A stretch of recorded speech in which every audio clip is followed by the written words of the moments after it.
Welcome to this educational video on finding the area of a rhombus using its diagonals. Today we'll explore a powerful and elegant method for calculating the area of this special quadrilateral. A rhombus is a special quadrilateral where all four sides have equal length. What makes finding its area particularly interesting is how we can use its diagonals to calculate the area efficiently. The key insight is that the diagonals of a rhombus have special properties.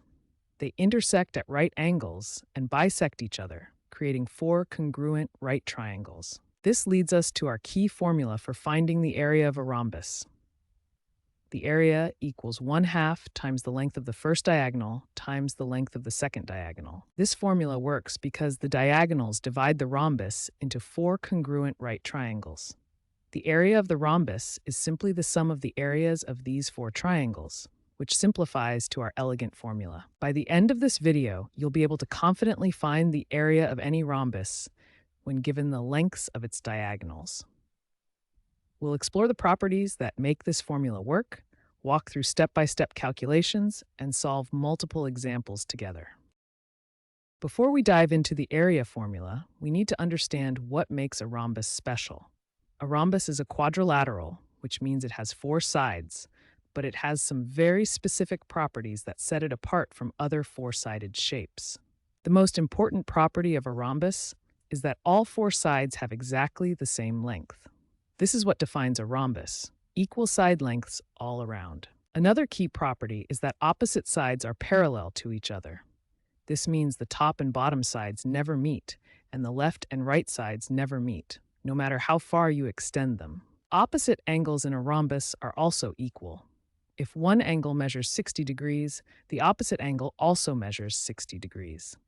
The same is true for the other pair of opposite angles. Now here's the most crucial property for calculating area. The diagonals of a rhombus bisect each other at right angles. This means they cut each other exactly in half, and they meet at a perfect 90-degree angle. This perpendicular intersection creates four congruent right triangles within the rhombus. Each triangle has the same shape and size, and each has a right angle where the diagonals meet. Finally, it's important to remember that a square is actually a special type of rhombus. A square has all the properties of a rhombus: equal sides, parallel opposite sides, equal opposite angles, and perpendicular diagonals, but with one additional property: all angles are 90 degrees. These properties, especially the perpendicular diagonals that create four congruent right triangles, are the foundation for understanding why the area formula for a rhombus works the way it does. In the next section, we'll see exactly how these diagonals help us calculate the area. Now that we understand the properties of a rhombus, we can explore the powerful formula that allows us to calculate its area using just the lengths of its diagonals. In this formula, D1 and D2 represent the lengths of the two diagonals of the rhombus. These are the line segments that connect opposite vertices of the rhombus. Here we can see the two diagonals of our rhombus. The first diagonal D1 connects the top and bottom vertices, while the second diagonal D2 connects the left and right vertices. Now here's the key insight that makes this formula work. Notice how these two diagonals intersect at the center of the rhombus and divide it into four separate triangular regions. Each of these four triangular regions is actually a right triangle. This happens because the diagonals of a rhombus always intersect at right angles, that is, at exactly 90 degrees. Here's why the formula works. Each of these four right triangles has the same area. The base of each triangle is half of one diagonal, and the height is half of the other diagonal. For each triangle, the base is half of D2 and the height is half of D1. So the area of one triangle equals 1/2 times D2 over 2 times D1 over 2. Simplifying this expression, we get D1 times D2 divided by 8. Since we have four identical triangles, the total area of the rhombus is 4 times this amount. And there we have it. This gives us our final formula. Area equals 1/2 times D1 times D2. This elegant formula works because the diagonals naturally divide the rhombus into four congruent right triangles. Remember, this formula is both simple and powerful. All you need are the lengths of the two diagonals, multiply them together, and divide by 2. In the next section, we'll walk through the step-by-step process of using this formula. Now that we understand the formula, let's break down the calculation process into clear, manageable steps. This systematic approach will help you solve any rhombus area problem with confidence. Step 1. Find the length of each diagonal. Remember, the diagonals are the lines that connect opposite corners of the rhombus. We label these as D1 and D2. You'll either measure these lengths directly or calculate them using coordinate geometry. Step 2. Multiply the lengths of the diagonals together. This gives us the product D1 times D2. This multiplication is straightforward. Simply multiply the two diagonal lengths you found in step 1. Step 3. Divide the result by 2. Take the product from step 2 and divide it by 2. This final calculation gives us the area of the rhombus. The division by 2 is essential because it accounts for the geometric relationship between the diagonals and the rhombus area. Let's see the complete process together. We start with our rhombus and its diagonals, find their lengths, multiply them together, and then divide by 2 to get our final area. Always remember to include the appropriate square units in your final answer. This systematic approach ensures you never miss a step when calculating rhombus area. In the next section, we'll apply this process to solve actual problems, starting with a simple example to build your confidence. Now we'll work through a second example with larger diagonal measurements. This will help you see how the same formula applies regardless of the size of the rhombus. We have a rhombus where the first diagonal measures 10 meters and the second diagonal measures 16 meters. Notice how the diagonals intersect at right angles, dividing our rhombus into 4 congruent triangles. Now we'll apply our area formula step by step. Remember, the area of a rhombus equals 1/2 times the product of its diagonals. We start with our formula. Area equals 1/2 times D1 times D2. Next, we substitute our known values. D1 equals 10 meters and D2 equals 16 meters. Now we multiply 10 times 16. 10 times 16 equals 160 square meters. Finally, we divide 160 by 2. This gives us our final answer. The area of this rhombus is 80 square meters.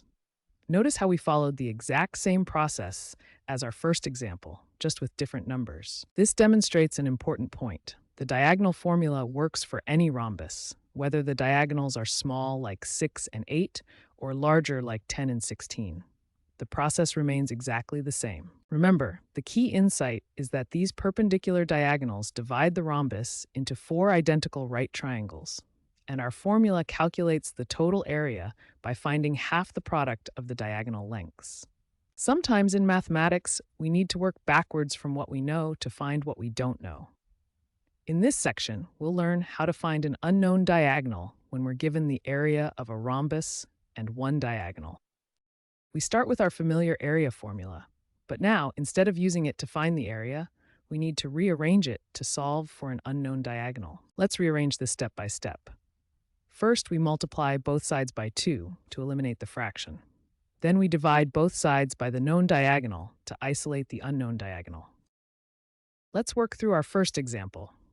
We have a rhombus with an area of 60 square units, and we know that one diagonal is 10 units long.